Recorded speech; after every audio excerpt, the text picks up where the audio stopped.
What's up, citizens? Welcome back to another Leo Dotson show. Hey, today I want to talk to you about the internet kill switch. Now, most of you are probably familiar with that when you heard about the Egyptian government, what it did to the citizens of Egypt. Of course, to real quick recount, the Egyptian citizens, having really been fed up with years of dictatorship, started talking about ideas to become a free society. They used the internet and various forms of social media to start that movement.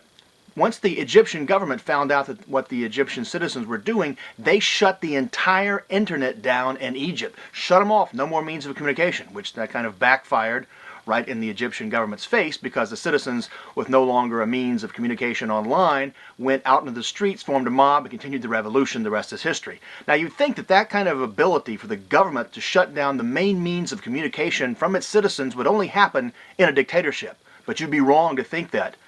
Sadly, there is a bipartisan bill in our U.S. Congress right now that would give our U.S. government the exact same ability to shut down in the U.S., our internet, just like the government of Egypt did. That's amazing. First question is, why?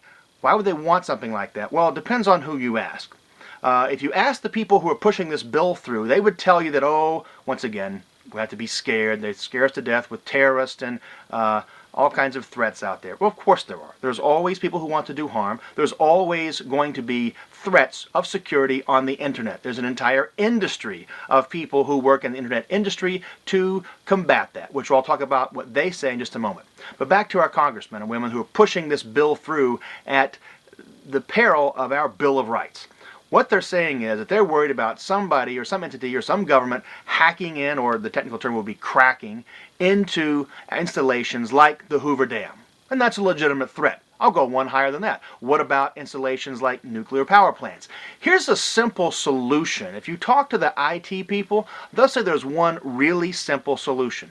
You don't keep major installations that are high-risk national assets online.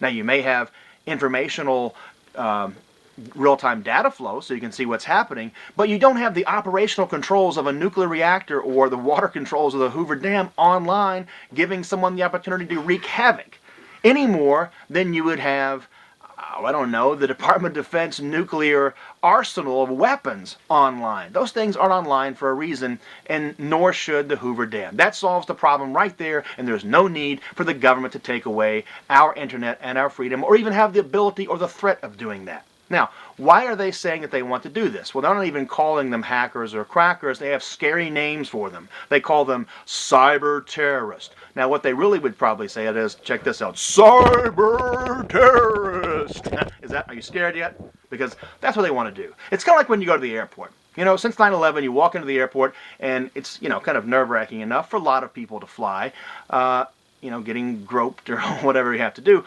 But what they always do is you walk in, there's always some announcement over the intercom that says, ladies and gentlemen, today's security level is orange. Tomorrow's even scarier. The security level is now red. Now, I have no idea what that means. I don't think they have any idea what that means. The whole idea is to scare the crap out of us, and it works. We get terrified, we give up our freedoms. Whatever we want to do, please erode my Bill of Rights, just make me safe. And we turn into a nation of cowards because we let our elected officials take away the only thing that makes us unique in the world, and that is our Bill of Rights. I've been waiting, I always say this joke, I'm waiting for about 10 years since 9/11 to walk into an airport and hear this announcement. Ladies and gentlemen, today's security level is mauve. Tomorrow, it will be chartreuse. Oh my. Now, you're never going to hear that for two reasons, and I'm making light of something that's ridiculous, right? You're never going to hear it for two reasons. Number one, because the coolest dude on the bridge of the USS Enterprise, Mr. Sulu, did not design the security systems at airports. And secondly, those colors just aren't scary enough, and that's the only reason in the first place. Lastly, you have to ask yourself, who would benefit from an internet shutdown? Well, certainly not you or me, or grandma in Arizona trying to see pictures of her grandkids in New York, or our email and your email, businesses trying to conduct business. All of these things would suffer. The two entities that might be better off without the internet or the threat of an internet shutdown is big government and big business. I mean, think about it for a second. How many times have politicians on both sides of the aisle embarrassed themselves because they made a statement that they later tried to deny, yet somebody caught it and put it on where? On the internet. And they like to not be accountable for their actions. The internet makes them that way. Secondly, if there was no internet or a threat of internet shutdown, the ability to distribute information would go back exclusively to the TV networks and a handful of very powerful multi-billion-dollar corporations.